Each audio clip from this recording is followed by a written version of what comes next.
الحمدللہ اللہ کا فضل و کرم ہے. آپ خیریت سے ہیں؟ پڑھائی کو لے کے اللہ کا فضل ہے، ہم بھی خیریت سے ہیں، پڑھائی بھی جاری ہے. یوم آزادی کی مبارکباد کہی جاتی ہے. ہندوستان کے 77ویں یوم آزادی کی بہت بہت مبارکباد. آپ کو بھی بہت بہت مبارک ہو. آزاد ملک کے طور پر ہم ڈائمنڈ جبلی منا رہے ہیں. اللہ سبحانہ و تعالی ہمارے ملک کو ہمیشہ آزادی کی نعمت سے سرفراز اور امن و سلامتی اور اخوت و محبت سے آباد و شاداب رکھے. آمین آمین. اچھا بات بھی کیا لگتا ہے کہ آزادی کا کیا مطلب ہے؟ فریڈم کے مینیفیسٹیشنز اور اس کے مظاہر کیا کیا ہیں؟ بہت اہم سوال ہے. لیکن کسی ملک کے آزاد ہونے کا مطلب یہ نہیں کہ اس ملک پر وہیں کے لوگ حکمرانی کریں، جیسا کہ اکثر لوگوں کا خیال ہے.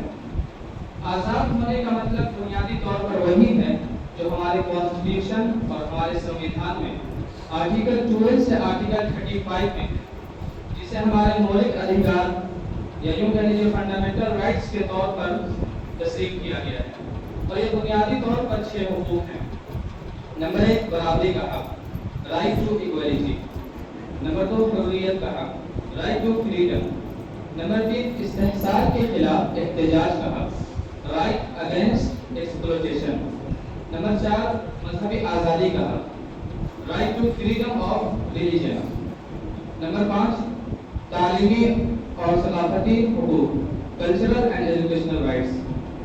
نمبر 6 آئینی تدبیر کا حق، رائٹ ٹو کانسٹیٹیوشنل ریمیڈیز. اگر یہ 6 حقوق ملک کے سٹیزنز اور باشندوں کو اور وہاں کے ناگرکوں کو برابری کے ساتھ مل رہے ہیں اور وہاں کے ناگرکوں کو ان مولک ادھیکاروں سے ونچت نہیں کیا جا رہا ہے تو واقعی ملک آزاد و مختار ہے اور آزاد ملک کہا جا سکتا ہے. اور اگر یہ حقوق ان حقوق سے وہ ونچت کیے جاتے ہیں، محروم رکھے جاتے ہیں، تو اس کا مطلب یہ ہے کہ آزادی خطرے میں ہے. جزاک اللہ. بڑے افسوس کے ساتھ کہنا پڑتا ہے کہ آپ نے جن حقوق کا تذکرہ کیا، محسوس یہ ہوتا ہے کہ ان میں سے بیشتر حقوق خصوصاً مسلمانوں سے اور عموماً مائنورٹیز سے رفتہ رفتہ چھینے جا رہے ہیں. کیا یہ آزادی کا یہ جشن حقیقت کے برخلاف نہیں رکھتا؟ جی بہت افسوس کے ساتھ کہنا پڑتا ہے کہ صورتحال تو کچھ یوں ہی ہے. آپ نے جواب میں ایک چیز کہا کہ باشندوں کا ایک بنیادی اور فنڈامنٹل رائٹ یہ ہے کہ انہیں مذہب پر عمل کرنے کی مکمل آزادی دی جائے. تو حالیہ حکومت کی جو یہ تجویز ہے کہ یونیفارم سول کوڈ متعارف کرایا جائے اور اسے نافذ کیا جائے، تو کیا یہ ہمارے مذہبی آزادی پر کو چھیننے کی ایک ناپاک کوشش نہیں ہے؟ صحیح کہا آپ نے. لیکن بھارت جیسے کثیر ثقافتی ملک میں جہاں پہ دنیا کے ہر بڑے چھوٹے مذاہب کے ماننے والے رہتے ہیں، یونیفارم سول کوڈ کو پاس کرنے کا پرستاؤ مذہبی آزادی پر کالے سائے کی طرح ہے. بھارت کی انیکتا ہی میں ایکتا ہے.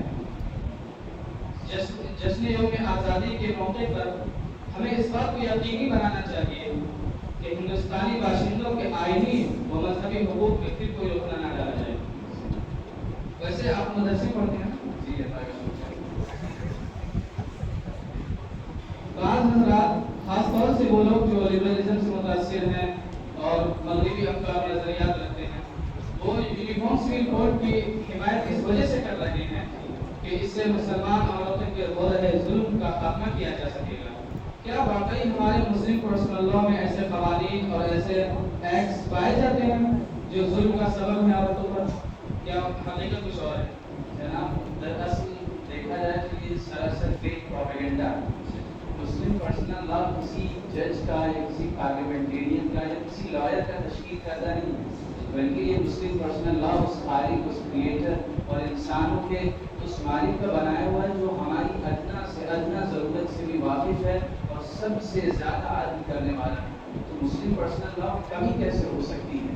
مسلم پرسنل لاء 1400 سال گزر جانے کے باوجود بھی اس کا ہر قانون ایسا تر و تازہ اور ایسا اپ ٹو ڈیٹ ہے کہ اس کے مقابلے میں کوئی بھی مین میڈ لا اور مین میڈ کنسٹیٹیوشن کھڑا ہی نہیں ہو سکتا. یہ سب کچھ ایک پروپیگنڈے کا نتیجہ ہے. پھر لوگوں کو ایسا کیوں لگتا ہے کہ مسلمانوں میں عورتوں پہ ظلم کیا جاتا ہے؟ اگر غور کیا جائے تو ہمارے نقطۂ نظر سے اس کی بنیادی طور پہ 2 وجہ ہیں. پہلا ریزن جو سمجھ میں آتا ہے وہ یہی ہے کہ میڈیا 24 گھنٹے مسلسل اسلامی قوانین کی صورت کو مسخ کر کے پیش کر رہا ہوتا ہے اور اس کے تعلق سے مسلسل فیک پروپیگنڈا کر رہا ہوتا ہے. یہ پہلا ریزن ہے. اور جو دوسرا ریزن سمجھ میں آتا ہے وہ بہت اہم ہے اور ہمیں حیثیت سے مسلمان اس کو بہت غور کرنے کی ضرورت ہے. وہ سبب یہ ہے کہ خود ہمارے مسلم معاشرے میں عورتوں بیوی بیٹیوں کو وہ بنیادی حقوق اگر اجتماعی طور پر دیکھا جائے تو نہیں فراہم کیے جا رہے ہیں جس کا مطالبہ اسلام ہم سے کرتا ہے. آپ مثال کے طور پر دیکھیں کہ کتنے گھر ایسے ہیں جس میں عورتوں کو میراث سے حصہ مل رہا ہے. ان گھرانوں کو تو چھوڑیے جس میں تعلیم نہیں ہے, جس میں علم نہیں ہے, وہ گھرانے جو اپنی دینداری کے لیے مشہور ہیں. اور مسئلہ جو وہاں پیدا ہوتا ہے کہ وہ گھرانے جس کے ذمہ دار عالم و فاضل حضرات ہیں وہاں پر بھی عورتوں کو میراث سے حصہ نہیں مل رہا.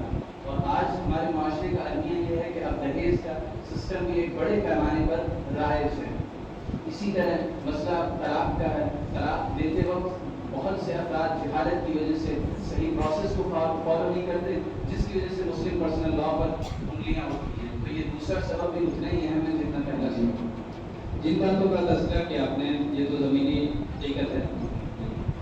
سر یہ بتائیے اس کا مطلب تو یہ ہوا کہ اسلامی احکام کو نہ ماننے کی وجہ سے مسلم پرسنل لا پر آج انگلیاں اٹھ رہی ہیں. جی بالکل. مسئلہ مسلم پرسنل لا کا نہیں ہے, یعنی مسلم پرسنل لا میں کمی نہیں ہے بلکہ کمی اس کے امپلیمنٹیشن, اس کے نفاذ میں ہے. تو ہمیں دانش مندی اور عقل مندی کا تقاضا یہ ہوگا کہ ہم اس کے امپلیمنٹیشن کو یقینی بنائیں یا ہم یہ کوشش کریں کہ اس قانون کو ہی سرے سے ختم کر دیا جائے.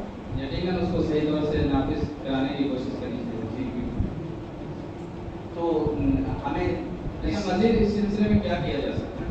اس سلسلے میں مزید بنیادی طور پہ چند اقدام اگر کیے جائیں تو انشاءاللہ امید ہے کہ نتائج بہت مثبت ہوں گے. سب سے پہلی ذمہ داری جو ہماری بنتی ہے وہ یہ کہ ہم اپنے مسلم معاشرے کو بیدار کریں.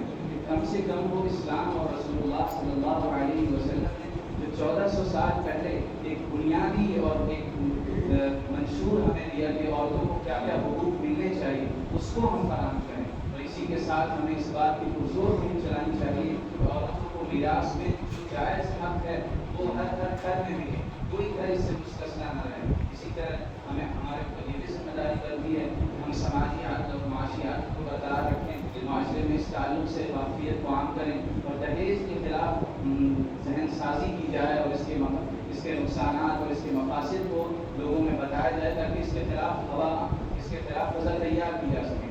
اسی طرح اپنے معاشرے کی تانے بانی کو مضبوط کرنے کے لیے اور اپنے معاشرتی سوشل فیبرک کو مضبوط کرنے کے لیے ہم اپنے مسجد کے ممبروں کو پرزور طریقے پر استعمال کریں جہاں سے اس بات کی آواز اٹھائی جائے.